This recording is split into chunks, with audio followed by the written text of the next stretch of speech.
দেখেছে যে কোন সময় রাষ্ট্রপতি চলে গেলে এবং নতুন রাষ্ট্রপতি নির্বাচনের জন্য তার জন্য ভালো, তখন সমস্ত দায় রাষ্ট্রপতি। আলোচনার বিষয় কে হচ্ছেন পরবর্তী রাষ্ট্রপতি। আলোচনার জন্য উপস্থিত আছেন গণফোরামের নির্বাহী সভাপতি অ্যাডভোকেট সুব্রত চৌধুরী, আছেন অনলাইন পোর্টাল চর্চার সম্পাদক সোহরাব হাসান এবং নওগাঁ ৩ আসনের সংসদ সদস্য ফজলে হুদা বাবুল। অ্যাডভোকেট সুব্রত চৌধুরী, আপনাকে দিয়ে শুরু করি। হাসিনা সরকারের পতনের পর থেকেই শাহাবুদ্দিনকে নিয়ে, মানে যারাকে প্রেসিডেন্ট করা হয়েছিল, প্রচুর কথাবার্তা হয়েছে। থাকবে নাকি থাকবে না, কবে চলে যায়। শেষ পর্যন্ত 2 বছর পর স্বাস্থ্যগত কারণ দেখিয়ে পদত্যাগ করেছেন তিনি। এর মধ্যে গণমাধ্যমে একটা কথা আসছে যে উনি শেখ হাসিনার সাথে টেলিফোনে কথা বলেছেন। এটা কোনো কারণ কিনা সেটা কেউ বলেনি, কিন্তু একটা খবর এসছে। সামগ্রিক ব্যাপার থেকে কি মনে করেন আপনি? এত তড়িঘড়ি করে তার পদত্যাগ করা হলো কেন? ধন্যবাদ মান্না ভাই, সহ আলোচকবৃন্দ। আসলে আমার কাছে মনে হচ্ছে না এই বিষয়টাকে আমরা অতি গুরুত্ব দিচ্ছি। এত গুরুত্ব দেওয়ার বিষয় না। কেউ আসবে, কেউ যাবে, হয়তো আরও আগে গেলে ভালো হতো, কিন্তু বিএনপিও মনে করেছে তাকে দিয়ে নির্বাচিত সরকার যে কদিন রাখা যায় রাখছে, কিন্তু যেতে তো হবেই, তাই না? এখন 5 বছর তো তাকে তার ওই কী বলো ওটা মেয়াদকাল পর্যন্ত বিএনপি তো এটা হয়তো রাখবে না, রাখার কোনো কারণও নাই। তো এখন এই সময়টাকে হয়তো বেছে নিয়েছে। তা আমি মনে করি এটা নিয়ে এত নাটক বা অতি নাটক করার কিছু নাই। কথা তো বলতেই পারে, এটা লন্ডনে গিয়ে কথা বলতে হবে এটা তো না, এটা এখানে থেকেও তো কথা বলতে পারে।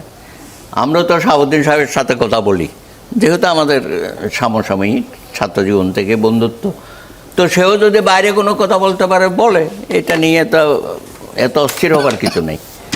তো ওইটা কোনো ইস্যু না।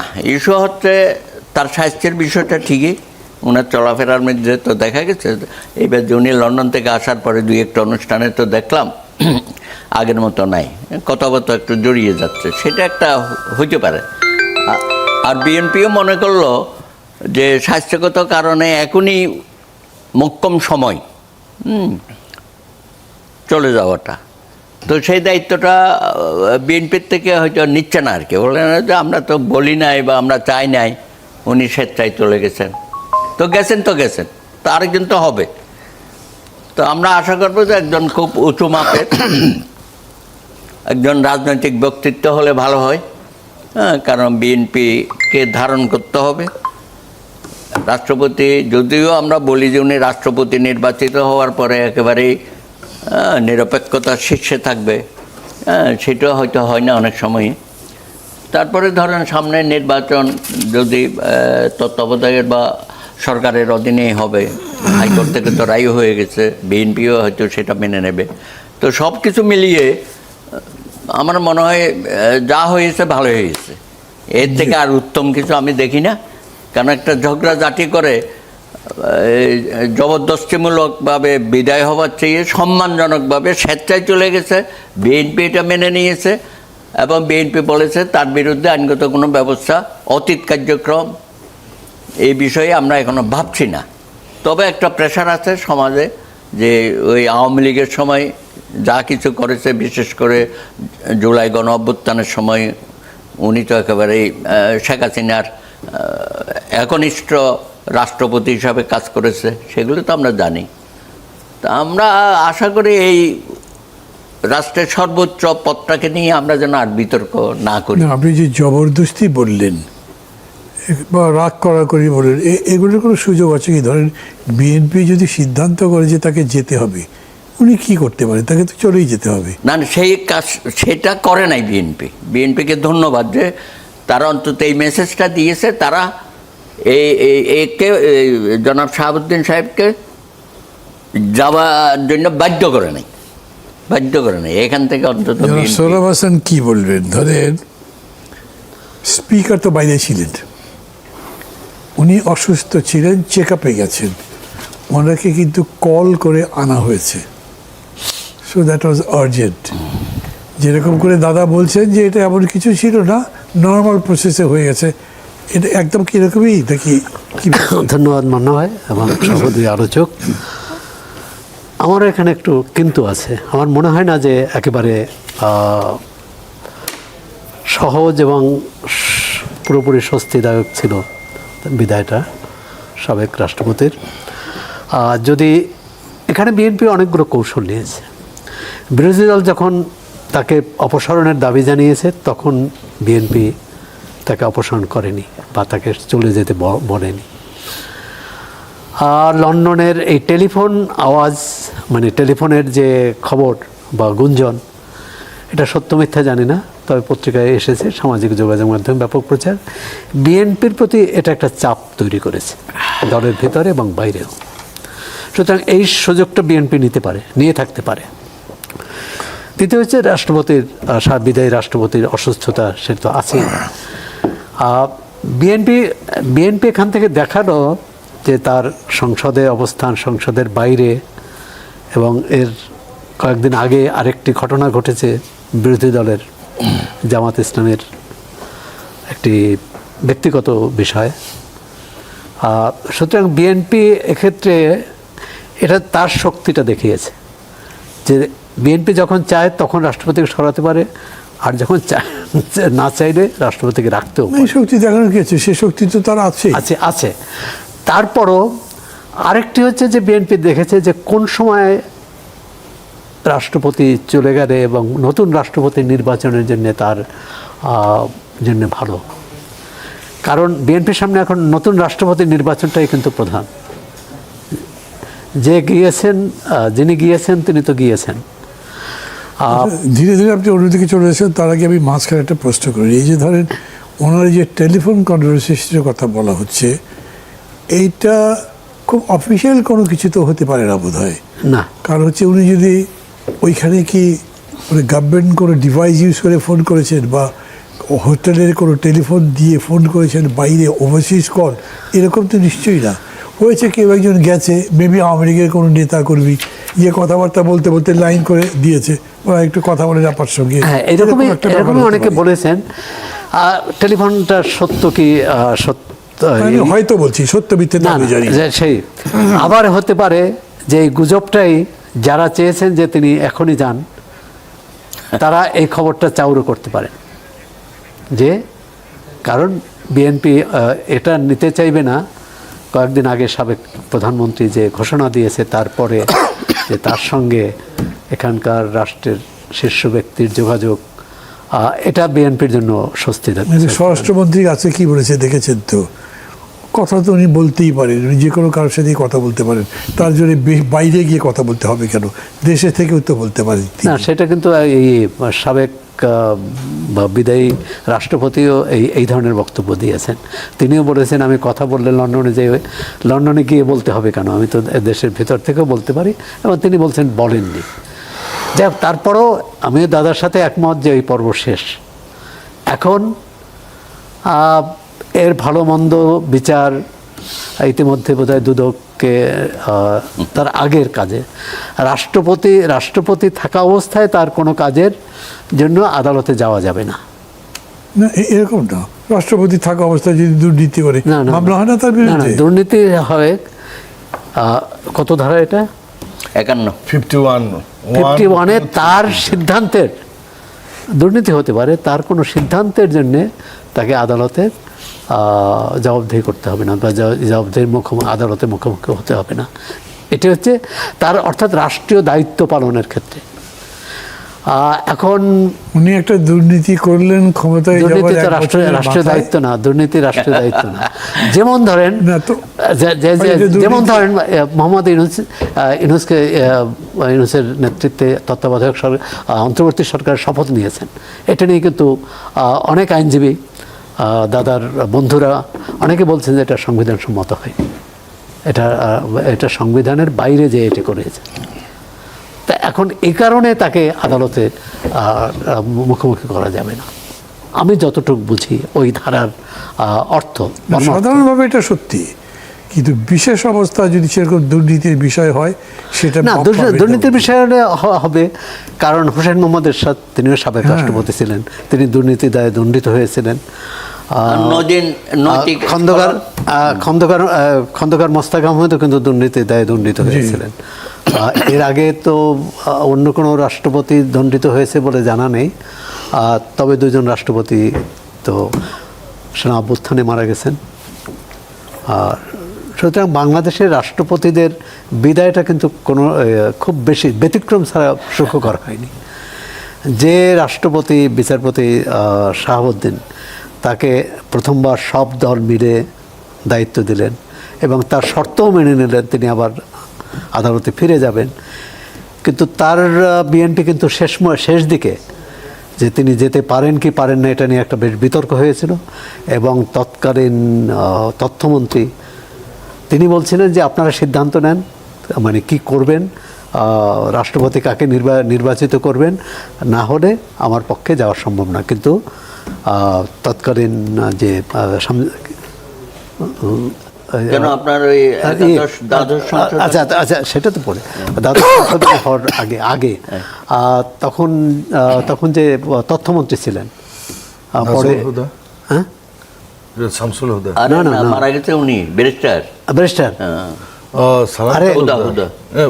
নাজমুল হুদাই তো, নাজমুল হুদা সেটাই বললাম। তিনি বলেছিলেন না তিনি যেতে পারেন, তিনি পদত্যাগ করতে পারেন, স্বেচ্ছায় পদত্যাগ করতে পারেন। কেন, মানে কি কি যুক্তিতে? সেটা ছিল শারীরিক অসুস্থতা এবং শারীরিক বা মানসিক অসুস্থতা এবং অসামর্থ্য যদি হন।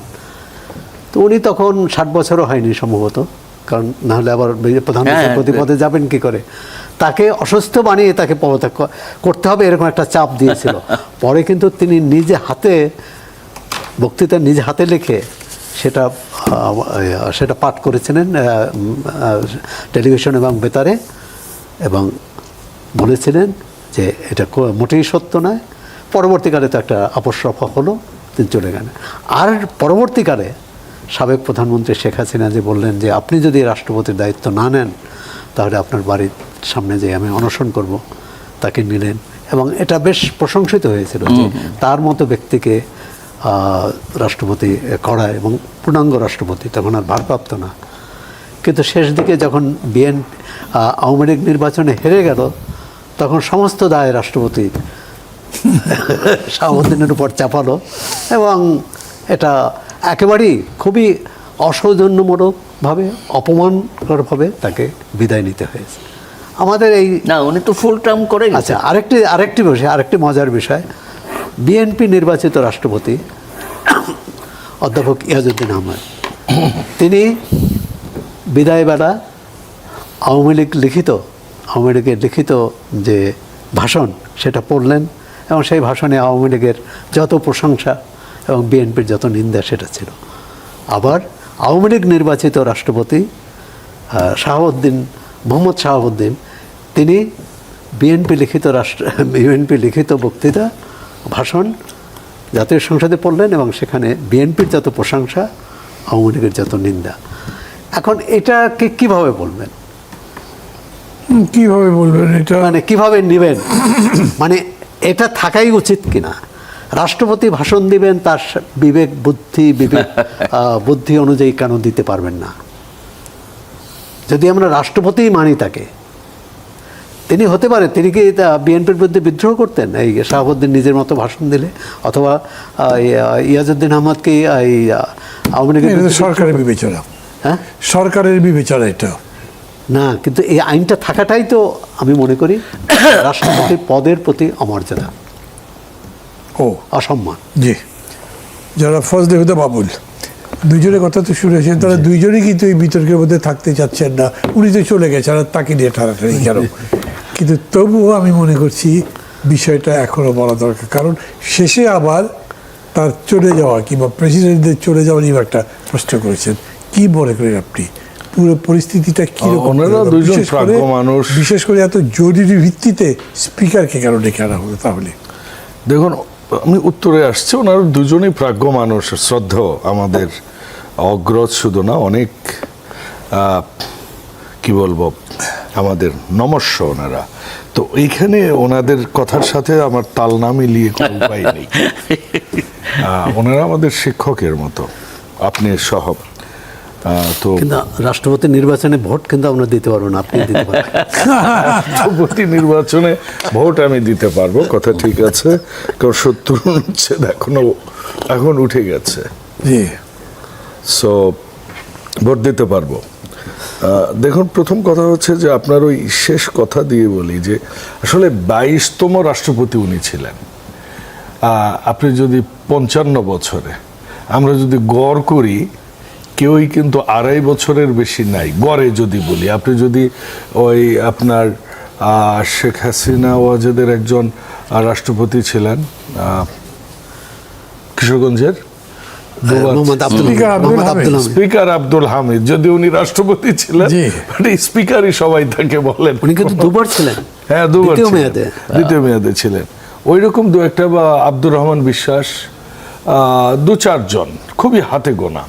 প্রত্যেককেই আপনি সেই শুরু থেকেই আপনি মানে একদম ডে 1 থেকে লাস্ট পর্যন্তই যদি আসেন, এমনকি খুবই অল্প টাইমের জন্য অনেকে ছিলেন। আপনি ভারপ্রাপ্ত হয়েও বেশি দিন অনেকেই থাকতে পারেনি। আমরা বলতাম অস্থায়ী রাষ্ট্রপতি, উনিও বেশি দিন থাকতে পারেন। আবার আমরা দেখেছি যে বিচারপতি আব্দুস সাত্তার, উনিও বেশি দিন থাকতে পারেননি। তো এই যে একটা আমাদের এই প্রক্রিয়া থেকে বের হয়ে আসা উচিত। রাষ্ট্রপতিটাকে আমরা একটু বিতর্কের ঊর্ধ্বে আমাদের রাখতে হবে। আমরা অনেকে বলি যে আমাদের গণতন্ত্র এখনো 200 বছর পার হয়নি, তো আমরা তখনও ভারতের মতো হতে পারিনি, লন্ডনের মতো হতে পারিনি। কিন্তু দেখুন, দক্ষিণ কোরিয়ার রাষ্ট্রপতিও বোধহয় গত 24 তারিখেই বোধহয় একটা রায় এসেছে, আপিল বিভাগ যেটাকে আপহোল্ড করেছে, যে তার রাষ্ট্রপতি থাকার সময় যে ক্ষমতার অপব্যবহার করেছে, এই কারণে তাকে মৃত্যুদণ্ড, তার যে অধস্তন আদালত যেটা দিয়েছিল সেটাকে আপহোল্ড রেখেছে। এটা 24 তারিখের ঘটনা, সিওলের, দক্ষিণ কোরিয়া। তো আমাদের দেশে আমরা দেখেছি যে এরশাদ সাহেবকে দেখেছি। এটা একটা আজব সোসাইটিতে আমরা আসলে আবার ওই সামাজিক কথা আগের মতো বলতে হচ্ছে। দেখুন, বিএনপি যখন করতাম, মানুষজনকে, এই মানুষরাই কিন্তু বলতো আর বিএনপি জীবনে ক্ষমতায় আসতে পারবে না, বলেছে। এই টকশোতেও বলেছে, এই বুদ্ধিজীবীরাও লিখেছে, এই কবিরাও এরকম করেছে, এই সাধারণ মানুষও, রিকশাওয়ালাও বলেছে তারেক রহমান দেশে কোনোদিন আর আসতে পারবে না। এই যে আমরা অতি দ্রুত একটা মানে উপসংহার বের করে ফেলি, আমাদের এখান থেকে চলে আসতে হবে। গণতান্ত্রিক চর্চা, গণতান্ত্রিক জায়গাগুলোকে আমাদের খুবই সুদৃঢ় না করতে পারলে আগামীতে, এবং এটাকে যদি যেই যাত্রাটা শুরু হয়েছে এটাকে আমাদের কন্টিনিউ করতে হবে। না হলে এই রাষ্ট্রপতিকে নিয়ে বিতর্ক, আসলে দেখুন এখানে অনেক কথা এসেছে, যেমন টেলিফোনের কথা, যেটার কিন্তু কোনো অফিসিয়াল ভিত্তি এখনো নেই। আপনি যদি আমার কাছে জানতে চান, আমি অফিসিয়াল কথার বাইরে কথা বলতে পারবো না একজন ক্ষুদ্র আইন প্রণেতা হিসেবে। না, কিন্তু আপনি এটা জানেন যে রাষ্ট্রপতি সহ 21 জনের নামে একটা মামলা হয়েছে, ফিনান্সিয়াল ইন্টিগ্রিটি রিভিউ দিয়েছে। দেখুন, সেই মামলাটা এখন মানে কগনিশনে দেওয়া হয়েছে কিনা সেটা অন্য কথা। আমরা যদি এই শাহাবুদ্দিন সাহেবের, সবাই চুপ্পু বলেন, আমি বলা উচিত না আমার, তো শাহাবুদ্দিন সাহেবের, মোহাম্মদ শাহাবুদ্দিন, ওনার যদি আমরা পর্যালোচনা করি, ওনার 2-3টা দিক আছে। ওনার রাষ্ট্রপতি হওয়ার আগের একটা দিক, রাষ্ট্রপতি হবার পরে একটা দিক। রাষ্ট্রপতি হবার দিকটা আমরা মিডিয়াতে দেখেছি, উনি কি করেছেন। উনি এসালমে এসেছেন, দুদুকে থাকার সময় অনেককে ক্লিন চিট দিয়েছেন। উনি সেই পদ্মা ব্রিজের যেটা কানাডা থেকে আসলো সেটাকেও উনি একটা ক্লিন চিট দিলেন সেই কালকিনির আবুল হোসেন সাহেবকে, তখনকার যোগাযোগ মন্ত্রীকে। উনি আপনার শেয়ার, সেই ইসলামী ব্যাংকের শেয়ারের কথা যদি বলেন, শেয়ার কেলেঙ্কারির কথা যদি বলেন, ওনার সহ আরও 3 জনের বিরুদ্ধে একটা ঘুষ কেলেঙ্কারি মাত্র 30 লাখ টাকার, সেটাও কিন্তু পরবর্তীতে আমরা জানি যে কিভাবে এটাকে তারা মানে কি বলবো হাওয়া করে দিলেন। সোজা কথাই যদি বলি, আমরা জানতাম উনি যখন দুদুকে চেয়ারম্যান হন, সরি, কমিশনার তদন্ত, উনি অনেক ব্যবসায়ীকে উনি অনেকভাবে উনি হুমকি দিয়েছেন, অর্থ নিয়েছেন, এগুলো মিডিয়াতে আমরা দেখেছি। সোশ্যাল মিডিয়া তখন এতটা ওপেন ছিল না, কাজে আমরা মেন স্ট্রিম মিডিয়াতে এগুলো দেখেছি। কাজে আবার যদি আমরা আসি তাহলে উনি কি করেছেন, উনি কিন্তু 106 ধারাটাকে উনি যখন সুপ্রিম কোর্টের নিয়ে দেশের আপনার অস্থিতিশীল অবস্থা, সংবিধানকে আফোল্ড করা, দেশকে এটা শান্তির দিকে নিয়ে যাওয়া, এবং উনি বিএনপিকে তুষ্ট করার আবার চেষ্টা করেছেন, যেমনটা উনি করতেন সেই আগের ফ্যাসিস্ট হাসিনাকেও উনি কিন্তু বলেছিলেন পদধূলি আর দেয় না। আপনার মনে আছে এই শব্দটা, সবাই জানতো এটা মিডিয়াতে। তো কাজে এই মানুষটার আমরা দোষটা বেশি দেখেছি। সর্বশেষ এসে যদি দেখি এই মানুষটা খুব তুষ্ট করার চেষ্টায় ব্যস্ত ছিলেন, যদি আমাকে রাখা যায়। এটা বাস্তব কথা। আমি বিএনপি করলেও তো এটাই তো সত্য। টকশো তো করতে এসছি, এখন বিএনপির পারমিশন নিয়ে তো আসতে হয় না টকশো করতে। তো সেইখানে আমরা যদি তাকে সর্বোপরি দেখি যে উনি কিন্তু দায়িত্ব নেওয়ার পর থেকে জুলাই আন্দোলনের বিরুদ্ধে কোনো স্ট্যান্ড নেননি। আমরা যতই বলি যে উনি অলংকার, বাস্তবিক অর্থে যদি এই রাষ্ট্রপতি কিন্তু প্রত্যেকবারই কিন্তু খুব গুরুত্বপূর্ণ হয়ে উঠেছে এই বাংলাদেশের ইতিহাস যদি দেখেন, এবং ওই গুরুত্বপূর্ণ মুহূর্তগুলোতেই কিন্তু তাদেরকে এই বঙ্গভবন ছাড়তে হয়েছে। এখন এটাই তো হয়েছে প্রায় প্রত্যেকটার ক্ষেত্রেই। আপনি দেখেন জিল্লুর রহমান সাহেব উনি অসুস্থ ছিলেন, সিঙ্গাপুরে গিয়েছিলেন, ওইটা আলাদা বিষয় ছিল। এছাড়া প্রায় প্রত্যেকের ক্ষেত্রেই আপনি দেখুন। তো আপনার কি এই স্পিকার আব্দুল হামিদ সাবেক রাষ্ট্রপতি, ওনার কি যাওয়াটাই কি ভালো হলো নাকি? তো অধিকাংশ ক্ষেত্রে এমনটা হয়েছে, কিন্তু এমনটা হওয়ার উচিত নয়। আমরা মনে করি বিরতিতে যাবো একটা। জি, ধন্যবাদ। কথা শেষ হয়েছে? হ্যাঁ, শেষ। দর্শক মন্ডলী, একটা বিরতি নিচ্ছি, সাথেই থাকুন। দর্শক, ফিরে এলাম ইস্পাহানি মির্জাপুর চা মুক্তবাকে। অ্যাডভোকেট সুব্রত চৌধুরী আপনার কাছে আসছি, মানে টার্ন অনুযায়ী আপনার কাছেই তো আসবো। কোনো কোনো পত্রিকায় লিখেছে বিচারপতি কি বলে রাষ্ট্রপতি শাহাবুদ্দিন প্রাক্তন, তার বিরুদ্ধে মামলা করা যেতে পারে। আর্টিকেল 51-এর কথা বলেছেন, আর শাহাবুদ্দিন সাহেব বলেছেন আর্টিকেল 51 ভালো করে পড়তে বলেন। কোনটা সত্যি? না, উনি তো যাচ্ছিলেন এবং হাইকোর্টে প্র্যাকটিসও করেছেন আমাদের সাথে। উনি রাষ্ট্রপতি ছিলেন বলে যে 51-এর ব্যাখ্যা ওনার মতো করে দেবে, বা আমরা আমাদের কাছে যা লেখা আছে তাই আর কি। মানে ওনার ওই সময়কালীন ওনার ওই সমস্ত কর্মকাণ্ডের জন্য কোনো ইয়ে হবে না, কিন্তু নৈতিক স্খলন বা দুর্নীতি এগুলো করা যাবে, এগুলোর উপর কোনো ইয়ে নেই, নিষেধাজ্ঞা নাই। আর এর আগে কী হয়েছে সেগুলো তো আছেই, সেগুলো যদি সরকার ওপেন করতে চায় করতে পারে। এখন সরকার স্বরাষ্ট্রমন্ত্রী বলেছে ওনার ব্যাপারে মামলা মোকদ্দমা করা বা হয়রানি করা আমাদের কোনো সরকারের অভিপ্রায় নাই। তো এটা তো সরকারে এখন ওনারা বলতে পারে আমরা তো করি নাই, দুদক করেছে, আমরা তো করি নাই, ট্রাইব্যুনাল করেছে, এগুলো অনেক সময় বলা যায় আর কি। হ্যাঁ, স্বরাষ্ট্রমন্ত্রী যখন এই কথা বলে তখন এটা একটা ডাইরেকশন মনে করেন না? না, এখন ব্যক্তি হিসাবে উনি হয়তো বলছে সরকার করবে না। এখন কোনো ব্যক্তি যদি সে অ্যাগ্রিভ হয়ে থাকে বা ক্ষতিগ্রস্ত হয়ে থাকে তার কারণে, অতীতে যেগুলো নিয়ে আলোচনার মধ্যে আছে, এমপি মহোদয় বলেছেন কিছু ঘটনা, তো তারা তো যেতেই পারে, সেটা কোনো বাদ নাই। কিন্তু এই সময়ে জুলাই অভ্যুত্থানে ওই ইয়ের সময়, হাসিনার সময়ে উনি যে নীরব ভূমিকা পালন করেছে দেশের অভিভাবক হিসাবে বা পরোক্ষভাবে তার পক্ষে ছিল, সেগুলো তো আমরা জানি। সে ব্যাপারেও তো অ্যাগ্রিভ পার্সন যারা শহীদ হয়েছে তারাও তো যেতে পারে, যে উনি সর্বোচ্চ পর্যায়ে থেকে নীরব ভূমিকা পালন করেছে, আমি তো পুত্র হারা হলাম, তাই না, স্বামী হারা হলাম, অনেক কিছু হইতে পারে। তারপরে ধরেন এই যে 18 মাসও তো অনেক অনিয়ম করেছে এই ইউনূস সাহেব এবং তার উপদেষ্টারা। তো সেখানেও তো ওনার হয়তো সম্মতি ছিল নানান বিষয়ে, এমনকি যে সমস্ত অর্ডিন্যান্স হয়েছে সেই অর্ডিন্যান্সগুলোর কতটুকু আইনসঙ্গত বিধিসম্মত হয়েছে, এখন সংসদ যাচাই বাছাই করে তো অনেকগুলো তো ফেলে দিচ্ছে, কিছু রাখছে হয়তো তারা। তার মানে কি উনি যা করে সেটাই মানতে হবে, তা তো হইল না এখানে, তাই না? আমাদের বিচার বিভাগের স্বাধীনতা না, ওনার মাধ্যমে অন্তর্বর্তী পেলাম, সরকার সেটা ওনারা ফেলে দিয়েছে। হ্যাঁ, অন্তর্বর্তী সরকার যেটা করেছে সেটাই রাষ্ট্রপতি যে অনুমোদন করেছে সেরকম তো দরকার লাগে না। না, এখন তো সংসদে পাস করতে হবে, সেটা বলছি। এখন পাস হ্যাঁ, করতে তো হবে। ওই যে কিন্তু বলা তার হচ্ছিল জন্য যে উনি যা আপনি- করেছে এটাকে কোথাও কোনো কোয়েশ্চেন করা যাবে তার না। জন্য আপনি শাহাবুদ্দিন চুপ্পুকে তো দায়ী করতে পারছেন না।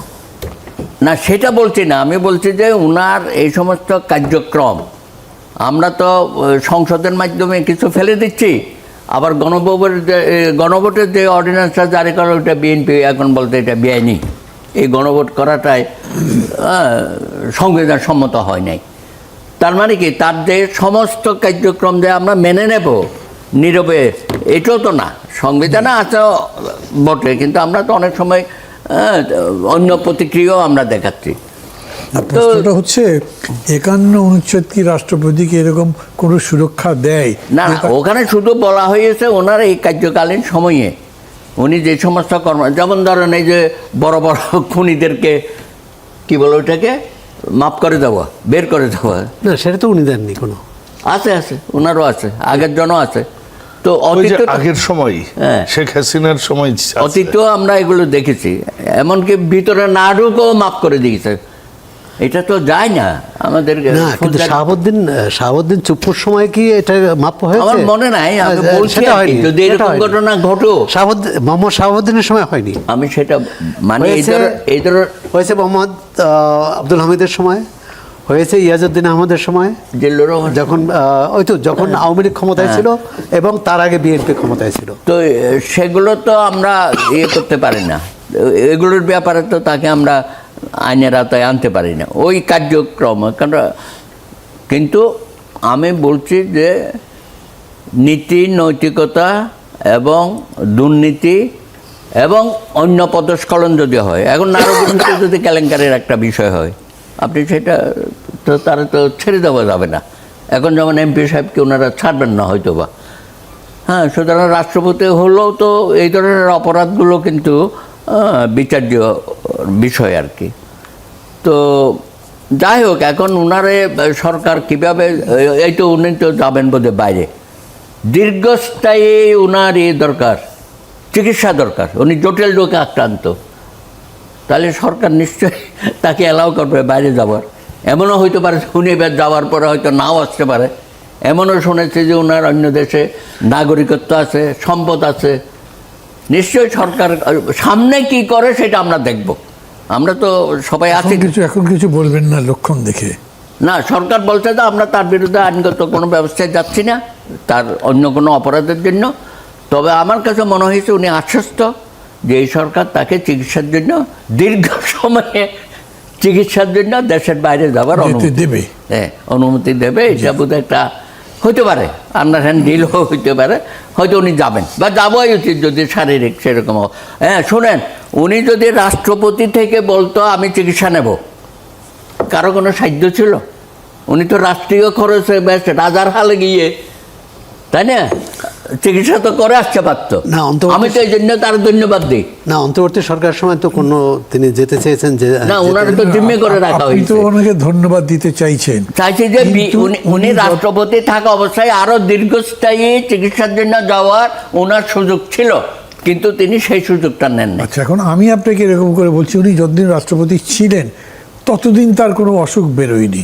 যখনই পদত্যাগের কথা আসলো তখন এমন অসুখ বের হয়ে গেল যে তাকে দীর্ঘস্থায়ী রাজনৈতিক চিকিৎসার অসুখ জন্য হতে পারে, যেতে যেটা আমরা বলি। তবে আমি তার যত কাছে থেকে দেখেছি বা জেনেছি, অসুস্থ, বেচারা অসুস্থ, চলাফেরে অনেক সমস্যা হচ্ছিল দেখছি। আর ওই চিঠির মধ্যে তো অনেক কথাই লিখেছে। যাই হোক, মানুষের অসুখ বিসুখ নিয়ে আমরা একটু আলোচনা নাও করতে পারি, প্রয়োজন নেই। বয়স হলে তো সবাই নানান জটিল রোগে ভোগে। এই যে বেগম খালেদা জিয়ার অসুস্থতা নিয়ে যে সমস্ত কথা বলেছে, এমনও হয়তো এই রাষ্ট্রপতি তো বাজে কথা বলেছে, তাই না? তো এগুলো তো অসহনীয় কথাবার্তা। জেনুইন অসুস্থতা নিয়ে যখন কথা বলে তখন মানুষ বিক্ষুব্ধ হয়। হ্যাঁ, সেটাই। কিন্তু রাজনীতির সাথে যুক্ত করে যে অসুখ আছে তখন মানুষ প্রশ্ন করে। না, না, যাই এবং হোক, বেগম এই খালেদা বিতর্কের মধ্যে তো আমরা really না যাই। অসুস্থ ছিল। আপনার কথা আমি মানি, হ্যাঁ। এই বিতর্কের মধ্যে না যাই। আচ্ছা। জনাব সোহরাব হাসান, ক্ষমতাসীন বিএনপি জুলাই সনদের যতটুকু অংশের সাথে একমত হয়েছে, মানে যেখানে নোট অফ ডিসেন্ট নেই, সেখানে রাষ্ট্রপতিকে সিগনিফিক্যান্ট পাওয়ার কিছু দেওয়া হয়েছে জুলাই সনদে। প্রধানমন্ত্রী এবং রাষ্ট্রপতির ক্ষমতার ভারসাম্যের প্রশ্নে বিশেষ করে বেশ কিছু গুরুত্বপূর্ণ নিয়োগের ক্ষেত্রে প্রধানমন্ত্রীর পরামর্শ ছাড়া এককভাবে সিদ্ধান্ত নেওয়ার অধিক এখতিয়ার দেওয়া হয়েছে। জুলাই সনদ বাস্তবায়ন হলে আমরা কি রাষ্ট্রপতির সেই ভূমিকা দেখতে পাবো আশা করেন? এখন আপনার প্রশ্নের জবাবের প্রসঙ্গে আরেকটি বিষয়ে আনতে চাই। এখানে মাননীয় সংসদ সদস্য আছেন, তারাই রাষ্ট্রপতি নির্বাচন করবেন। এই নির্বাচনটি মানে আমরা যে রাষ্ট্রপতি পেতে যাচ্ছি 90 দিনের মধ্যে, এই রাষ্ট্রপতি কি সংবিধান সংশোধনের পর হবে না সংবিধান সংশোধনের আগে হবে? যদি আগে হয় তাহলে বর্তমান যে সংসদ আছে এই সংসদ নির্বাচন করবে, আর যদি সংশোধনের পরে হয় তাহলে কিন্তু তিনি জুলাই সনদ অনুযায়ী নিম্নকক্ষ উচ্চকক্ষের সদস্যদের ভোটে নির্বাচিত হবে। সেই উচ্চকক্ষের সদস্যরা কিভাবে নির্বাচিত হবেন এ ব্যাপারে রাজনৈতিক দলগুলোর মধ্যে ঐকমত্য হয়নি। আপনি যে দুটো ব্যাপারে বিএনপির আপত্তি, বাংলাদেশ ব্যাংকের গভর্নর এবং এনার্জির হ্যাঁ, এই দুটোর বিষয়ে বিএনপির আপত্তি যে এটি রাষ্ট্রপতির হাতে ছেড়ে দেওয়া যায় না। এবং আমিও মনে করি এখানে কিন্তু প্রধানমন্ত্রীর স্বেচ্ছাচারিতা বন্ধ করতে আবার রাষ্ট্রপতিকে স্বেচ্ছাচারী হিসাবে সামনে নিয়ে না আসা হয়। কারণ একই, আমরা প্রধানমন্ত্রীকে বিশ্বাস করি না, কারণ তিনি অন্যায় করতে পারেন, তিনি গণবিরোধী ভূমিকা নিতে পারেন, একজন খারাপ লোককে এই পদে আনতে পারেন, তাহলে রাষ্ট্রপতি পারেন না। না, প্রশ্নটা কিন্তু বিশ্বাস অবিশ্বাসের হচ্ছে না, প্রশ্নটা হচ্ছে in the term of governance আপনি সেখানে নিউট্রালিটি রাখতে পারবেন এর কথা বলে। আপনি একটা পার্টির প্রধান হিসেবেই বা পার্টির মূল নেতা হিসেবেই প্রধানমন্ত্রী, রাষ্ট্রপতিকে আমরা তো সেভাবে আর দেখবো না। যখন তিনি রাষ্ট্রপতি তখন তার পদত্যাগ করতে হচ্ছে, তিনি সব কিছু ছেড়ে দিচ্ছেন, he is a neutral person.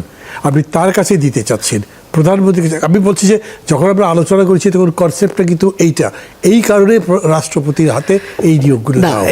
এখানে আবার যা অনেক মানে রাষ্ট্রবিজ্ঞানী বা সংবিধান বিশেষজ্ঞ মনে করেন, আমরা যদি সংসদীয় পদ্ধতি অনুসরণ করি তাহলে সংসদীয় পদ্ধতি হচ্ছে সংসদই হচ্ছে সিদ্ধান্তের মালিক। এখানে প্রধানমন্ত্রীও না, রাষ্ট্রপতিও না, অন্য কেউ না। সংসদের উপর আমরা আস্থা রাখবো না, আমরা একজন ব্যক্তির উপর আস্থা রাখবো। সেটা তো আরো বিপজ্জনক। ব্যক্তির উপর কি প্রেসিডেন্ট কি শুধু প্রেসিডেন্ট ব্যক্তি, এবং ব্যক্তি কেন, আমরা যে আলোচনা করলাম মোহাম্মদ শাহাবুদ্দিন এবং ইয়াজউদ্দিন আহমদ, এর আগেরগুলো বাদ দিলাম, তারা যে কাণ্ড করেছে, যে সুব্রতদা বলছেন যে মোহাম্মদ শাহাবুদ্দিন আওয়ামী লীগ ক্ষমতায় থাকতে যা করেছে গণ অভ্যুত্থানের সময়, তিনি হিসেবে করেছেন না, আমি বলছি তিনি করেননি, কিন্তু তিনি দায়টা রাষ্ট্রপতি হিসাবে তার দায়, নৈতিক দায়িত্ব অস্বীকার করতে পারে। কিন্তু আমি বলছি এই নৈতিক দায়টা কিন্তু ইয়াজউদ্দিন আহমদের আরও বেশি, কারণ তিনি এক ধরনের সংবিধানে লঙ্ঘন করেছেন। জরুরি অবস্থা তো সংবিধানে থাকার কথা না, মানে উনি তো তার নেতার, তার দলের নির্দেশ অনুযায়ী করেছেন।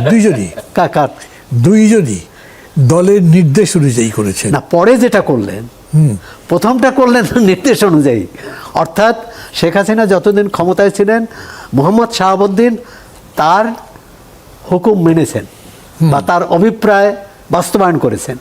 কিন্তু যখন ক্ষমতা থেকে চলে গেলেন শেখ হাসিনা, তখন তো তিনি ইউনূস সাহেবের কথা শুনেছেন এবং বিএনপি সরকারের কথা শুনেছেন, ইয়াজউদ্দিন আহমদের কথা, অন্যভাবে বলেন ক্ষমতার কথা শুনেছেন, ক্ষমতার কথা শুনেছেন। হ্যাঁ, তাহলে রাষ্ট্রপতি পদের যে মর্যাদার কথা বলেন, তাকে যে ওই ক্ষমতা আমরা দিতে চাই যে তিনি বাংলাদেশ ব্যাংকের গভর্নর নিয়োগ করবেন, কারোর সাথে আলাপ করার প্রয়োজন নেই, যেটি এই জুলাই সনদে আছে। না, ঠিক আছে। আমি তো মনে করি এক্ষেত্রে বিএনপির আপত্তির যৌক্তিকতা আছে। কিভাবে সর্বোত্তম হয় আমি জানি না। মানে আপনি এই যে পাওয়ারের ব্যালেন্স যতটুকু একটু করা যায় সেটাও করতে না, চাইছেন না। আমি ব্যালেন্স করার পক্ষপাতী, কিন্তু ব্যক্তিকে ক্ষমতা দিয়ে না, ব্যক্তির স্থলে ব্যক্তিকে দেওয়া হচ্ছে। হতে পারে কমিশন করে, এটা original- না কমিশন করে হতে পারে। আমি আপনাকে বলি, এটা তো আপনি জানেন বোধহয় যে সংস্কার কমিশনের প্রপোজালটা ছিল একটা কনস্টিটিউশনাল কমিশন করার কথা, যে তারা নিয়োগগুলো সেটা হতে পারত। কনস্টিটিউশনাল পোস্টগুলো, সেটা হতে পারে, বিএনপি সেটা হতে পারে, সেটা বিএনপি সেটা হতে পারে, এই কিন্তু কম্প্রোমাইজ ব্যক্তিকে যখন দিল যে প্রধানমন্ত্রীকে নিরাপদ নয়, রাষ্ট্রপতি নিরাপদ, আমি তো মনে করি রাষ্ট্রপতি কিন্তু আরো অনিরাপদ, প্রধানমন্ত্রীকে সরাতে পারে।